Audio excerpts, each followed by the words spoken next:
रहीम अस्सलाम वालेकुम। एक बड़ा अहम मसला है हमारे मुल्क का जो अक्सर डिस्कस होता है और उस मसले का हल मुनासिब तौर पे किसी को भी नहीं मिलता। गुर्बत इस मुल्क के 70% से ज़्यादा लोगों का प्रॉब्लम है। अब इस मसले के हल के दो सलूशन हो सकते हैं।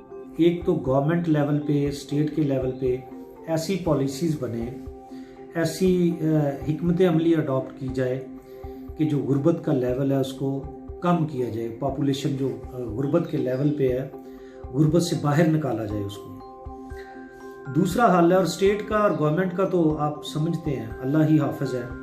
जब से पाकिस्तान बना है हालात इसी तरह के चलते रहे। जौन सी भी गवर्नमेंट आई है वो किसी भी पार्टी की हो, उसने इस काम के लिए एफर्ट नहीं की। अब दूसरा हल है आपकी पर्सनल या इंडिविजुअल एफर्ट। तुम खुद ही अपने दर्द का दरमा करोगे। और इंडिविजुअल एफर्ट को समझने के लिए आपको एक शॉर्ट स्टोरी में सुनाता हूँ जिससे आपको इस मसले का हल समझ आ जाएगा। बल्कि इंटेलेक्चुअल कहते हैं कि गुर्बत का हल भी गुर्बत के वर्ड के अंदर ही छुपा हुआ है, गुर्बत के हिजों के अंदर ही छुपा हुआ है। वो इसके हिजे करते गैन, गैन से गौर, रे से रवायत, बे से बचत और ते से तंजीम। ये वो चीज़ें हैं, अगर इन पे गौर कर लिया जाए, इनको अडॉप्ट किया जाए तो गुर्बत के मसले का हल निकल सकता है। अब इस मसले के लिए एक शॉर्ट स्टोरी सुन लें। एक गांव के अंदर, उससे आपका ना सारा कंसेप्ट क्लियर हो जाएगा। एक गांव में 4 दोस्त रहते थे। अक्सर वो कोई काम शाम करते नहीं थे, ना वो पढ़े लिखे थे, ना उनके पास कोई हुनर था। अक्सर गांव की किसी उस गली पे बैठ के, कभी उस चौक में बैठ के इधर उधर की बातें करते रहते थे। और कोई ना कोई ऐसा प्लान करते रहते थे कि किसी ना किसी को लड़ा देते थे, किसी ना किसी की कोई ऐसी बात करनी, कोई ना कोई पंगा खड़ा किए रखना। एक दिन उनमें से वो बैठे हुए बातें कर रहे थे, उनके पास कोई टॉपिक ऑफ डिस्कशन नहीं रहा, बातें खत्म हो गई। गाँव के अंदर कोई ऐसा सिनेरियो नहीं था। एक दिन उनमें से एक दोस्त ने कहा कि यार ये कब तक ऐसे चलेगा हमारा, ना हम पढ़े लिखे, ना हमारे पास कोई हुनर है, और हम यहाँ बैठ के सारे वो करते रहते हैं। हमारी जिंदगी कब तक ऐसे चलेगी? हम कोई काम क्यों नहीं करते? हम अपनी जिंदगी को किसी उसमें क्यों नहीं लगाते? हम सुबह खाना खाते हैं तो दोपहर का नहीं पता होता, दोपहर खाते हैं तो शाम का नहीं पता। हमारी गुर्बत का हाल ये, और सारा दिन हम आवारा लफंगों की तरह बैठ के इधर टाइम वेस्ट करते हैं। तो उन्होंने कहा क्या करें? उन्होंने कहा हम कोई काम करते हैं, काम करना चाहिए। उन्होंने कहा सोचे, सारे दोस्त बैठ के सोचने लगे क्या काम करें। बात तो इसकी ठीक है कि ऐसे कब तक चलेगा, इसका हल तो ये नहीं है। सोचने लगे, फिर सोचते उन्होंने कहा यार काम क्या करना है? ना हमारे पास कोई पढ़ाई है, ना हमारे पास कोई इल्म है, ना हमें इन चीज़ों का पता है, ना हुनर है, तो हम किस तरह करेंगे? गांव में उन्होंने सोचते फिर इस नतीजे में पहुंचे। वो कहते हमारे गांव में तो कोई ऐसा काम नहीं है कि जो हम कर सकें।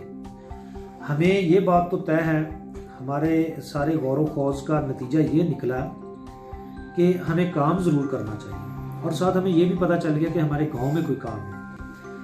ठीक है, ये स्टोरी तो बैरून मुल्क की है, बाहर की है, यूरोप की है। मैं सिर्फ आपको समझाने के लिए पाकिस्तान के वो जो शहरों के और उसको इस तारे के तौर पे यूज़ करता हूँ। उन्होंने कहा क्यों ना हम लाहौर चले जाए। ठीक है, वहाँ जाके काम ढूंढते हैं। डिसाइड हो गया जी, मीटिंग की, उन्होंने गौर खोज की, उन्होंने कहा जी ठीक है जी लाहौर जाएंगे। एक दिन उन्होंने कपड़े शपड़े अपने उठाए, लाहौर चले गए। उन्होंने लाहौर इंटर होने से पहले, जब पहुंचे एंट्री से पहले शहर, उन्होंने यार शहर जाओ तो सोच तो ले काम क्या करना है, बैठो गौर करो, मीटिंग करके सोचे कि काम क्या करना है। अच्छा, उन्होंने कहा यार बात ठीक है। सोचने लग गए, सोचते उन्होंने कहा यार मजदूरी हम नहीं कर सकते, कोई हुनर हमें नहीं आता, कोई काम हमें कोई इस तरह का अगर काम मिल जाए कि लोगों के घरों में जो घरेलू मुलाजिम होते हैं, जो घर का सौदा सल्फ लेके आते हैं, बच्चों को स्कूल छोड़ आए, सब्जी ले आए, चीनी ले आए, पत्ती, इस तरह की चीज़ें, और उसी घर में हमें कोई रहने के लिए साथ गार्ड का भी काम कर लेंगे तो वहीं रहने के लिए जगह मिल जाए, तो ऐसी जॉब सोच लीजिए। दूसरा दोस्त बोला, कहता है यार बात ठीक है, अगर हमें इस तरह की जॉब मिल जाए, इस तरह का काम मिल जाए, तो उसी घर में हम रहेंगे, वहीं खाना खा लिया करेंगे, साहब के फटे पुराने कपड़े भी मिल जाया करेंगे, वरना ईद पे तो साहब पुराने कपड़े उठा के दे ही दिया करेंगे। खाने पीने का भी खर्चा खत्म, रहने का भी खत्म, कपड़ों का भी खत्म, और जो तनख्वाह होगी वो हम बचा लिया करें। उन्होंने डिसाइड कर लिया। चलें जी, शहर के अंदर दाखिल हो गए। शहर के अंदर दाखिल हुए तो एक टाउन में गए, लोगों से पूछा काम कोई किसी को मुलाजम होने का नहीं। फिरते फिरते 2 दिन गुजर गए, 3 दिन गुजर गए। हफ्ते के बाद जाके एक बंदे को एक घर में गए तो उन्हें अशद ज़रूरत थी काम की। उन्हें कहा जी काम तो है हमारे पास, लेकिन तुम्हारी कोई गारंटी? गारंटी तो हमारे पास नहीं है, हम इस तरह ये 4 दोस्त हैं, 4 कज़न हैं, हम एक ही गाँव से आए। तो ये उन्होंने खैर इंटरव्यू करके बंदा चाहिए था, उन्होंने इंटरव्यू किया, शनाख्ती कार्ड देखा, उन्होंने उसको नौकरी दे दी। इसी तरह बाकी जो 3 थे उन्हें भी 5-5, 6-6, 7-7 दिन के वक्फे से उन्होंने भी ढूंढना शुरू करके मिल गई। दूसरे दोस्त ने जब ढूंढी, उसने उसी कॉलोनी के अंदर, उसी टाउन के अंदर, उन्होंने कहा जी वो मलक साहब जो ना उनके पास मेरा दोस्त काम करता है, मेरा कज़न है वो, तो उनसे पूछ लें कि कैसा है वो। उन्होंने मलक साहब से पूछा, उन्होंने कहा बंदे ठीक है, चोर चक्के नहीं है, डिकेट नहीं है, तो काम शाम भी ठीक करते, रख लें। करते कराते 1 महीने के अंदर वो सारे दोस्तों को जॉब मिल गई, इस तरह घरेलू काम की। उन्होंने कहा यार बात ये कि इकट्ठे हो जाए, अब सारों को नौकरी मिल गई है, गौर करें, मीटिंग करें, सोचें कि अब क्या करना है। मीटिंग की जी, उन्होंने सोचते सोचते उन्होंने एक दोस्त ने कहा यार हमारा खर्चा यहाँ कोई नहीं है, 15-15 हज़ार हमारी तनख्वाह है, हम ये पैसे जमा करेंगे। सारे दोस्त पैसे, कोई बंदा 1 रुपया भी खर्च नहीं करेगा। पैसे जमा करने शुरू कर दिए। खाना पीना घर के साहब के पल्ले से, रहना उधर, कपड़े भी उनके मिल जाते थे। पैसे उन्होंने पूरा 1 साल पैसे जमा किए। उनके पास इतने पैसे हो गए, उन्होंने कहा यार इसका कोई काम करना चाहिए। चलें जी बैठे, मीटिंग करें, गौर करें। गौर करते करते उन्होंने कहा यार बात ये कि हम चूंकि घर का सौदा सल्फ लेके आते हैं, सब्जी, चीनी, पत्ती, इस तरह की चीज़ें, क्यों ना हम इसी मोहल्ले में एक दुकान किराने की बना लें। उन्होंने कहा यार बात ठीक है, एक दुकान किराने की बना लेते, 1-2 हम हमारा जो वहाँ बैठ जाएगा और बाकी तीनों जो हैं वो वहीं उसी दुकान से सौदा सल्फ लेंगे, क्योंकि घर वालों को सौदा तो लेना ही लेना है। तो उसी दुकान से किराने की चीज़ें, सौदा सल्फ, सब्जी वगैरह, चीनी, पत्ती, ये सारी चीज़ें उन्होंने उसी दुकान से लेना शुरू कर। इस तरह उनकी जो शुरू से ही डे फर्स्ट से ही उस दुकान की सेल भी शुरू होगी। अब हुआ जो ये कि उन्होंने दुकान पे जो सौदा रखा वो अच्छी क्वालिटी का, चावल अच्छी क्वालिटी के, चीनी अच्छी क्वालिटी की, सब्जी अच्छी क्वालिटी की, और रेट थोड़ा सा उन्होंने कम कर दिया। अब वो जो तीनों दोस्त जब सौदा घर लेके जाते थे तो साहब को, मालकिन को बताते थे, और पहले से कोई 1-2 रुपए चीज़ सस्ती होती है। उन्होंने कहा चीज़ पहले से सस्ती मिलती है, चीज़ें और क्वालिटी अच्छी है और पैसे भी ज़्यादा बच जाते। तो उन्होंने उधर से इसी तरह उस मोहल्ले के सारे लोगों ने देखा दिखाई उसी दुकान से सौदा लेना शुरू कर दिया। 1.5 साल गुजरा तो उनके पास वो जो 3 दोस्त थे उनकी तनख्वाह भी जमा होती रही, पैसे जमा करते रहे, और जो दुकान पे था उससे भी उसने कहा भी एक्स्ट्रा खर्चा कोई नहीं करना, पैसे सारे जमा करने, दुकान के अंदर ही सोना है और यहीं से खाना पीना। तो 1 साल और गुजरा तो उनके पास बहुत सारे पैसे जमा हो गए। उन्होंने कहा यार क्यों ना हम ऐसा करें, इसको दुकान को बड़ा कर देते हैं, डिपार्टमेंटल स्टोर बना देते हैं, और बाकी जो लोग हैं वो भी जॉब छोड़ देते। उन तीनों दोस्तों ने जॉब छोड़ी, डिपार्टमेंटल स्टोर बनाया। 2 लोग बाहर से मंडी से सब्जी और सौदा सल्फ ये लाने पे लग गए, 2 उधर उन्होंने काम पे रख लिया, उस पर दुकान में काम करने लग गए। इस तरह काम करते करते उन्होंने 1.5 साल और पैसे जमा किए।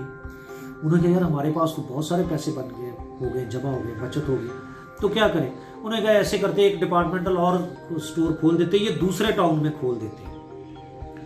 सेम प्रैक्टिस उन्होंने उस स्टोर पे जारी की। 2 दोस्त पहले स्टोर पे चले गए, 2 दूसरे पे चले गए।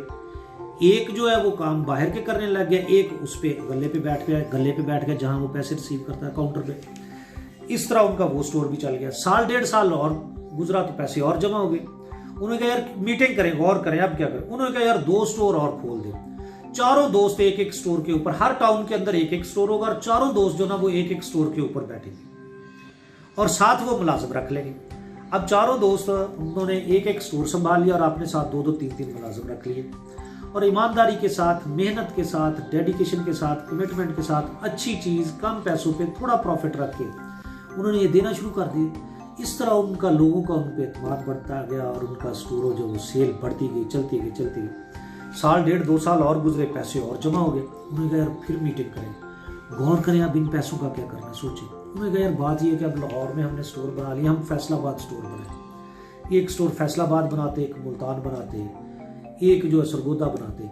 इस तरह उन्होंने कहा जी जो लाहौर वाला दोस्त है वो लाहौर के स्टोरों को देखेगा, जो फैसलाबाद वाला वो फैसलाबाद के, जो मुल्तान वाला वो मुल्तान के, जो सरगोदा वाला वो सरगोदा के। रीजन उन्होंने डिवाइड कर लिया और वहाँ स्टोर। फिर उन्होंने मुल्तान, सरगोदा, ये मैं वैसे मिसाल के तौर पे आपको शेयर कर रहा हूँ। तो जिस शहर में उन्होंने स्टोर बनाए वहाँ उनकी ब्रांचेस बनाने शुरू कर। हत्ता कि लेवल ये आ गया कि उनके पूरे मुल्क के अंदर उनके स्टोरों की ब्रांचेज, और इसके बाद उन्होंने इंटरनेशनल भी, दुनिया के दूसरे मुल्कों में भी अपने स्टोरों की ब्रांचेज शुरू कर दी। ये वो लोग थे जो अनपढ़ थे, जिनके पास कोई स्किल नहीं थी, जिनके पास कोई हुनर नहीं था, लेकिन उन्होंने सॉफ्ट स्किल्स जो है और सोशल एजुकेशन की स्किल्स जो वो अप्लाई की और कामयाबी हासिल की और गुर्बत से छुटकारा हासिल किया। अब गुर्बत के जो हिजे हैं उन पे आ जाए। सबसे गैन से गौर है।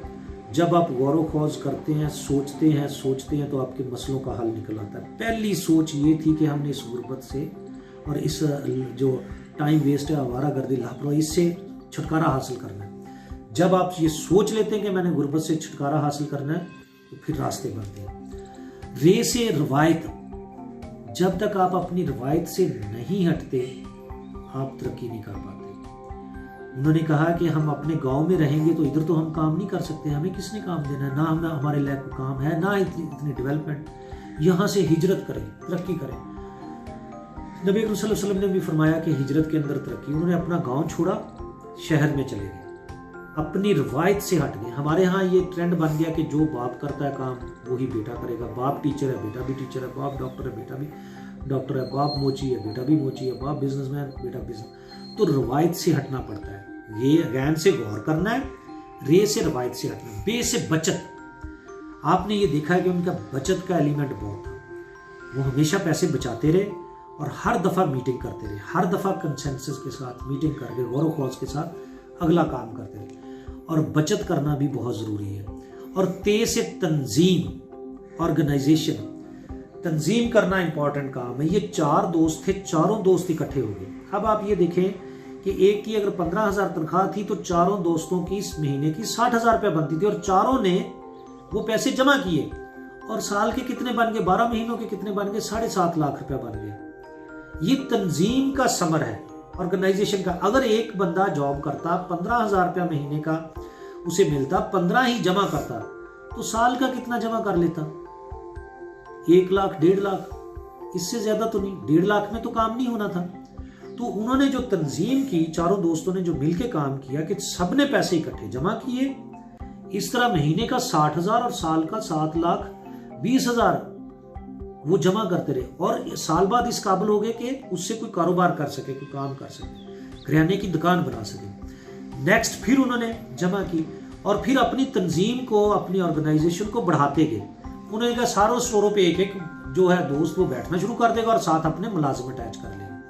अब ये जो मुलाजिमों को अटैच करना था, वर्कर्स को, ये तंजीम का जो स्ट्रक्चर है और जो उनका नंबर है, तादाद, उसको बढ़ाया। तो गुर्बत का हल गुर्बत के हिजों के अंदर ही छुपा हुआ है। गैन से गौर करना है, रे से रवायत से हटना है, बे से बचत करनी है और ते से तंजीम करनी है। उम्मीद है कि आपको मसले का हल भी मिल जाएगा और आप मेरी बात भी अंडरस्टैंड कर गए होंगे, आपको मैसेज मिल गया होगा।